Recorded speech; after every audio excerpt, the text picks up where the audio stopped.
Halo, selamat datang di channel sejarah. Kali ini kita akan belajar tentang Belot, Mataram, dan perebutan Madiun.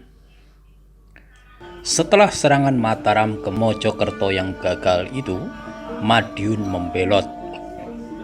Babat Tanah Jawi menceritakan Pangeran Surabaya mengizinkan seorang utusan untuk mengangkat seorang bupati di Warung atau Blora. Karena tanah itu milik Senopati, ia harus ditundukkan lebih dulu. Jika tidak, ia tidak akan boleh memasuki daerah itu. Lalu bupati itu takluk. Mereka yang melawan ditumpas. Ketika itu Madiun bergabung dengan para bupati di sebelah timur. Dalam serat Kanda diceritakan bahwa pembelotan Madiun disebabkan oleh rasa iri hati bupatinya, yaitu putra bungsu Sultan Trenggana. Guna menyerang Mataram, ia bersekutu dengan Ponorogo dan secara tertulis meminta bantuan dari pihak Jawa Timur. Warung atau Blora merupakan titik strategis yang penting sebagai pos garis depan. Blora juga merupakan ancaman bagi Pati dan Madiun. Perebutan Blora oleh Mataram mungkin dipandang sebagai tindakan yang melampaui batas kesabaran Panembahan Madiun. Dengan pembelotan Madiun, maka daerah musuh Senopati meluas sampai Pajang, sehingga kekuasaan terancam bahaya. Bahaya ini pun bertambah besar ketika musuh-musuhnya memakai Madiun sebagai pangkal tolak serangan terhadap Mataram. Dalam Babat Tanah Jawi diceritakan dengan sangat panjang lebar, para sekutu mengumpulkan tentara yang sangat besar di Madiun. Senopati yang diberitahu oleh seorang mata-mata mempersiapkan tentaranya dan berangkat tepat pada bulan Muharram. Mereka berkemah di Kalidadung, sebelah barat Madiun, hanya terpisah oleh sungai itu. Setelah melihat bahwa pasukan musuh jauh lebih besar, Senopati bersama pamannya membincangkan sebuah siasat perang. Adisara, seorang abdi yang cantik, akan pura-pura menyampaikan berita penyerahan Senopati dan dengan harapan Panembahan Madiun akan membubarkan tentaranya.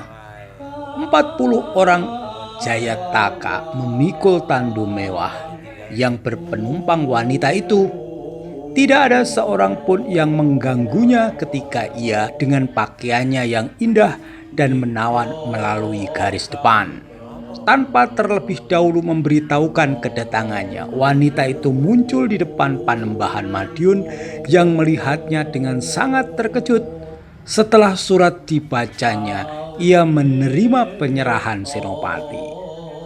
Para bupati yang hadir disuruhnya kembali pulang. Adisara setelah itu memohon air suci Panembahan Madiun untuk air minum gustinya, dan ia pun didapatkannya.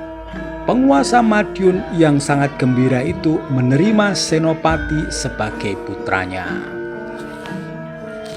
Sebelum perang dengan Madiun itu diberitakan dalam Babat Tanah Jawi bahwa Senopati berkunjung pada Sunan Kalijaga di Adilanggu untuk memperoleh baju Kyai Gundil atau Ontokusumo, sebuah azimat kekebalan dalam pertempuran. Kelanjutan pertempuran di Madiun dikisahkan dalam Babat. Keesokan harinya Senopati melihat sebagian musuh pulang dan yang tinggal rupanya dalam keadaan kurang waspada. Ia memerintahkan penyerangan dari 3 arah sebelum fajar. Senopati dengan baju Kyai Gundil di atas kuda Puspa Kencana turut serta dalam pertempuran yang seru itu. Dalam serat Kanda diceritakan secara detail pertama-tama Senopati menyerang pasukan Ponorogo yang sambil memaki-maki pasukan Madiun yang meninggalkan mereka begitu saja, terpaksa melarikan diri. Pada hari berikutnya terjadi pertempuran melawan Pangeran Surabaya dan pengikutnya. mereka menyeberang sungai, tempat pasukan Senopati sudah menunggunya dalam posisi yang baik. Pangeran Mangkubumi di sayap kiri, Pangeran Singosari dengan pasukan Demak di sayap kanan, Adipati Mandaraka bersama para adipati dari Pati dan Pajang di tengah. Senopati memerintahkan pasukan tengah menunggu, sedangkan sayap kiri dan kanan bergerak maju. Ia sendiri dengan 100 pasukan berkuda menyerang musuh yang bergerak maju dari belakang. Dengan siasat itu seluruh tentara Jawa Timur digempur habis. Setelah itu orang Mataram melakukan penjarahan dan bergerak maju menuju keraton. Setelah kemenangannya dengan keris dan tombak, Senopati pun berhasil mencapai kemenangan lagi di medan Asmara. Panembahan Madiun terkejut sekali akan kekalahan pasukannya dan berkata, "Saya tidak mengira bahwa beginilah maksud Senopati. Ia memang dapat dinamakan Martawisa, bagai madu di luar tetapi racun di dalam." Setelah itu ia bersama pengikutnya berangkat ke Wirasaba dan meninggalkan putrinya Retno Jumilah yang bersenjatakan keris Gumarang. Setelah beberapa lama pingsan, putri itu siuman kembali dan berdandan seperti satria, bersenjata keris, pistol, dan tombak. Dengan senjata itulah ia menunggu kedatangan Senopati di dalam keraton. Senopati ternyata kebal terhadap senjata-senjata itu.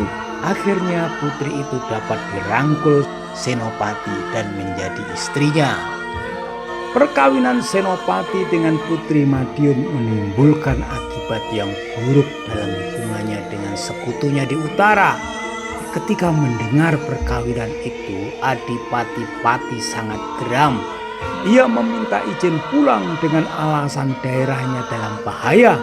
Senopati berniat menahannya tetapi sia-sia. Senopati merasa khawatir bahwa Adipati Pati akan membelot, lalu menyampaikan kekhawatirannya itu kepada pamannya. Retno Jumilah kawin dengan Senopati dan bergelar Raden Ayu Jumilah. Demikianlah Senopati menumpas pembelot-pembelot Mataram, terutama Bupati Madiun, dengan cara intrik politik yang memalukan. Semoga kita bisa mengambil hikmah.